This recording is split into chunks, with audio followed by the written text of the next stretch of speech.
Christians sometimes wonder, why should we learn about Islam? There are lots of reasons that people in general, but especially Christians, should be learning about Islam.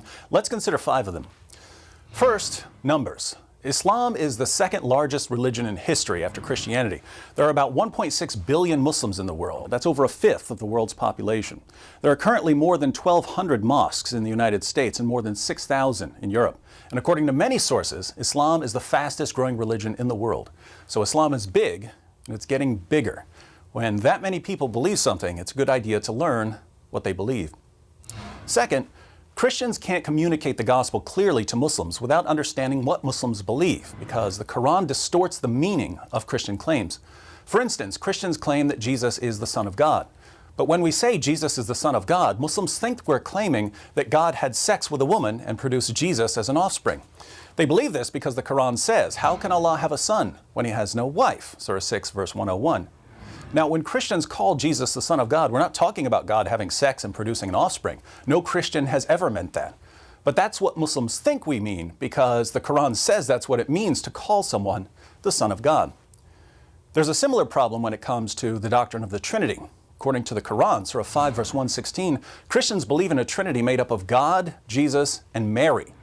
Here again, no Christian has ever believed this, but there are Muslims who think we believe in a Trinity made up of God, Jesus, and Mary because of how the Quran distorts Christian doctrines.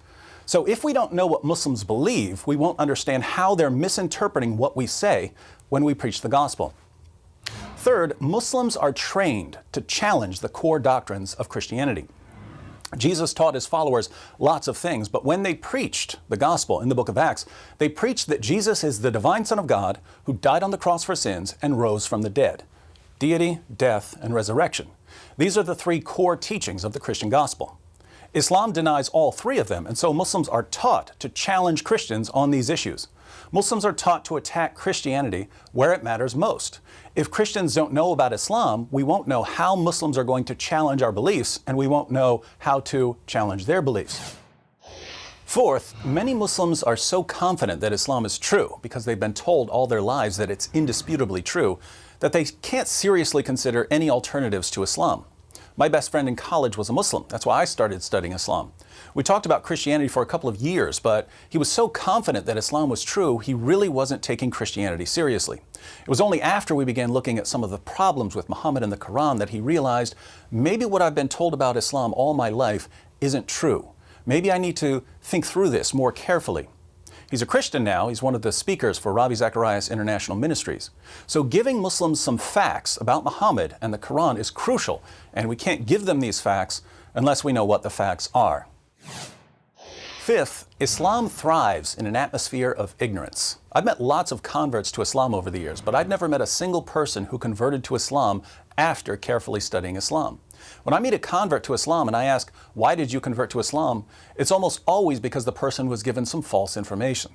The reason so many people fall for this false information is that there's a general atmosphere of ignorance about Islam, which allows Muslim preachers to say pretty much whatever they want because no one's going to correct them. These preachers are then free to adapt their message to the values of their audience. In the West, we believe in women's rights. So the Muslim preacher says, "You believe in women's rights? Muhammad was a champion of women's rights. He was probably the greatest defender of women who ever lived."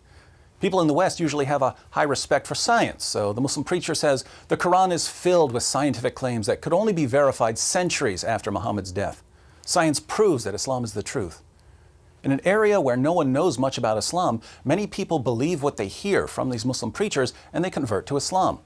The only way this is going to stop is if we get to a point where we know enough about Islam to refute false claims. When a Muslim preacher says Muhammad was a champion of women's rights, hands need to go up to question him about Quran verses that refute him. So Islam is already a massive religion and it's growing rapidly. Muslims often don't understand the gospel because they're misinterpreting our claims based on the Quran's distortion of our claims. Muslims have been taught to criticize core Christian doctrines. Many Muslims can't take the gospel seriously until their own beliefs have been challenged, and people are converting to Islam based on false information. All of these are reasons for Christians to learn about Islam.